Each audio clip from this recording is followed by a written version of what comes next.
নবম শ্রেণীর জন্য ইতিহাস বিষয়ে আমরা পঞ্চম অধ্যায়ে আজ আলোচনা করব বিশ্ব অর্থনৈতিক মহামন্দার ফলাফল বা প্রভাব। প্রশ্নটা অন্যভাবেও আসতে পারে যে দ্য গ্রেট ডিপ্রেশন বা 1929-এর অর্থনৈতিক মহামন্দা সমগ্র বিশ্ব কিংবা ইউরোপ বা আমেরিকার উপরে কি প্রভাব ফেলেছিল। তো প্রথমেই আরেকবার তোমাদেরকে মনে করিয়ে দিই যে প্রথম বিশ্বযুদ্ধ শেষ হওয়ার পরে মাত্র 1 দশকের মধ্যেই সমগ্র বিশ্ব আর্থিকভাবে তীব্র সংকটে পড়েছিল।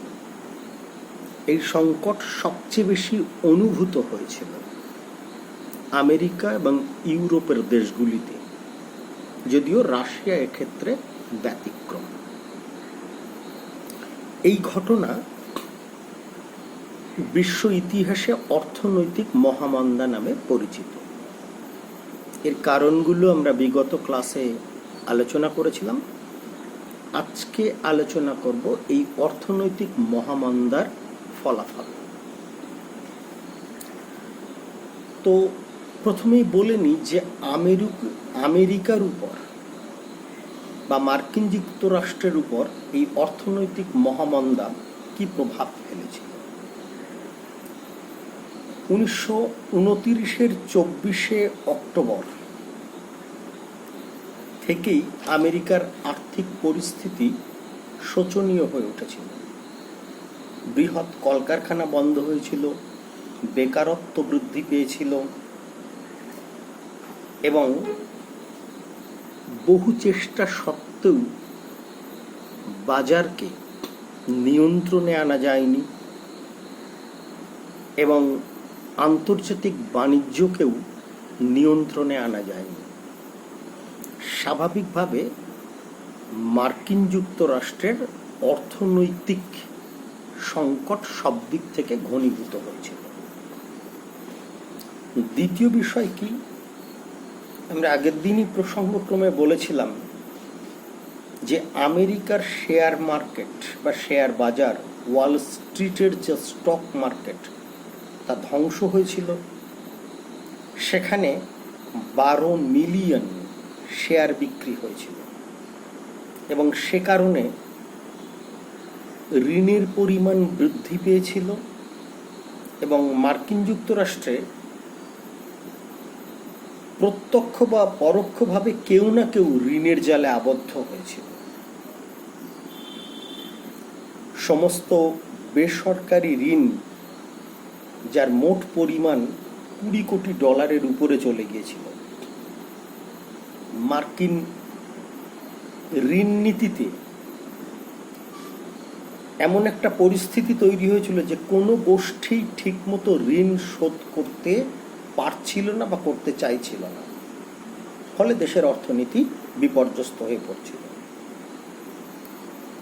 তৃতীয় বিষয় কি, আমেরিকার বৃহত্তর শিল্প বলতে যে টেলিফোন শিল্প বা টেলিগ্রাফ শিল্প, জেনারেল ইলেকট্রিক, জেনারেল মোটর, এই সমস্ত শিল্পগুলো তাদের বাজারগত যে গুরুত্ব ছিল বা যে মূল্য ছিল সেটা হারিয়ে ফেলেছিল। অর্থনৈতিক মহামন্দার প্রথম বছরেই আমেরিকার $15 বিলিয়ন ক্ষতি হয়েছিল এবং পরবর্তী 7 মাসের মধ্যে সেই ক্ষতির পরিমাণ 40 লক্ষ বিলিয়নে দাঁড়িয়েছিল। চতুর্থ বিষয় কি, আমেরিকার সমস্ত বৈদেশিক বাণিজ্যের পথই বন্ধ হয়েছিল। এর আগে 1837-এ, 1873-এ, 1893-এ, 1914-তে আমেরিকাতে যে আর্থিক চাপ দেখা দিয়েছিল, এটা তার থেকেও অনেক বৃহত্তর ছিল। বেকারত্ব বৃদ্ধি পেয়েছিল মারাত্মকভাবে।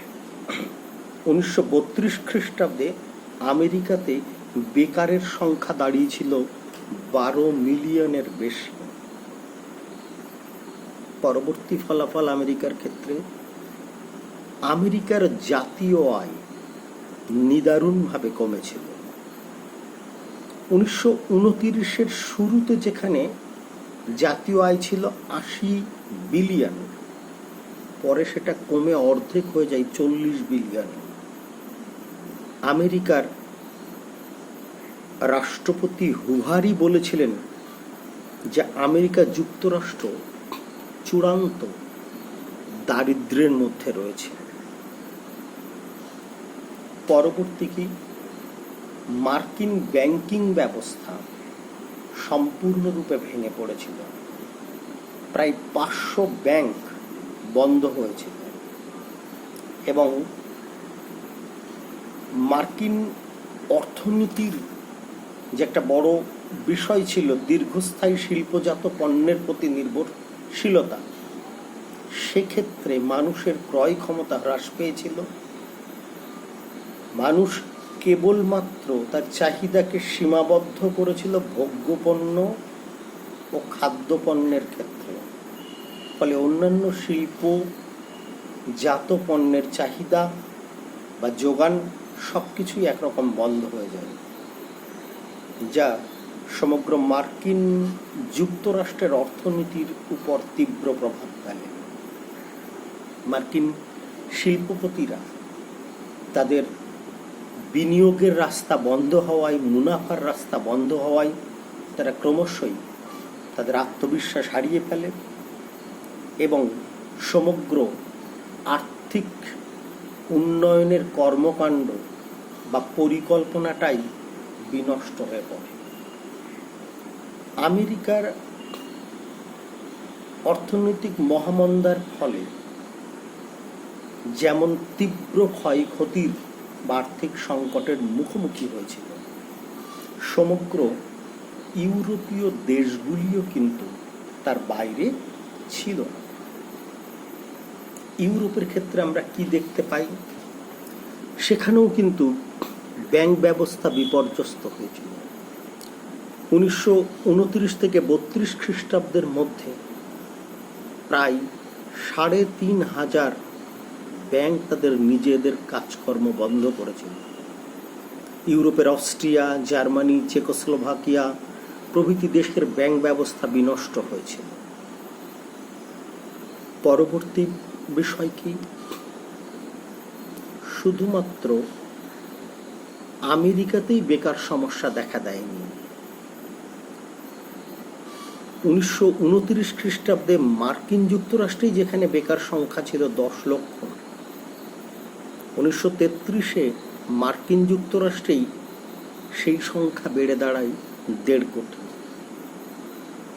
স্বাভাবিকভাবেই ইউরোপের অন্যান্য দেশেও এর থেকে বেশি অপেক্ষা কম লোক বেকার হয়নি। ফলে বেকারত্ব সমগ্র ইউরোপ জুড়ে এই অর্থনৈতিক মহামন্দার একটা বড় ফল ছিল। অর্থনৈতিক মহামন্দা জার্মানির উপরেও তীব্রভাবে পড়েছিল।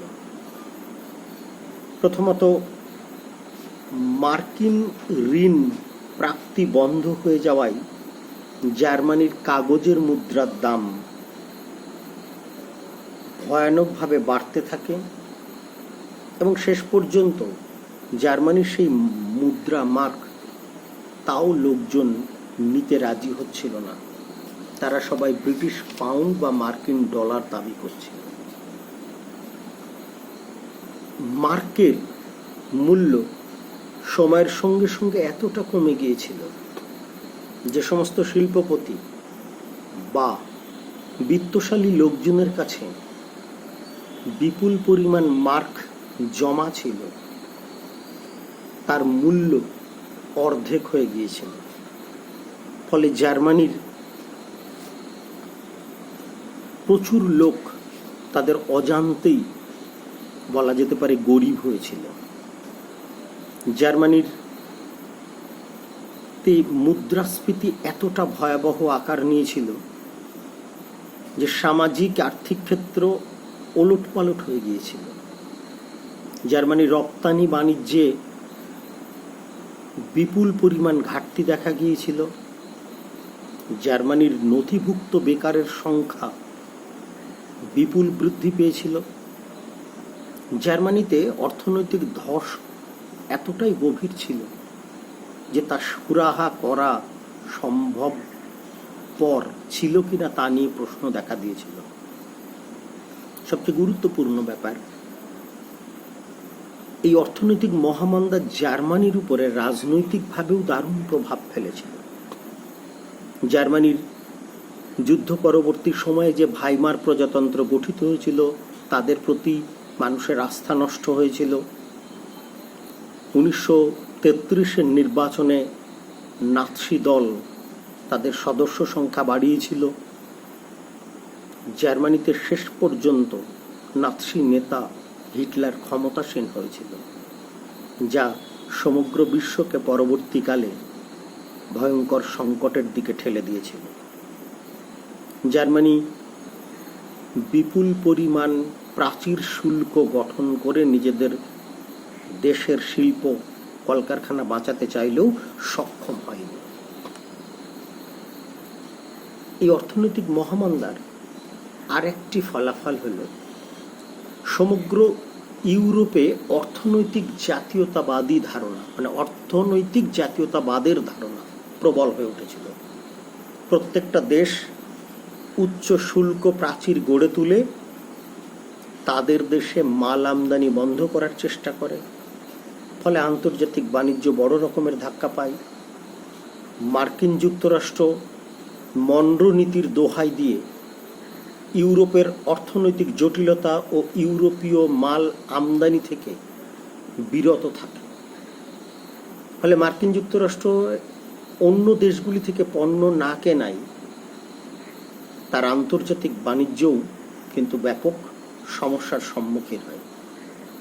ব্রিটেন তার অর্থনৈতিক সংকট এতটাই তীব্র হয়েছিল যে সে স্বর্ণমান ত্যাগ করে রৌপ্যমান গ্রহণ করেছিল।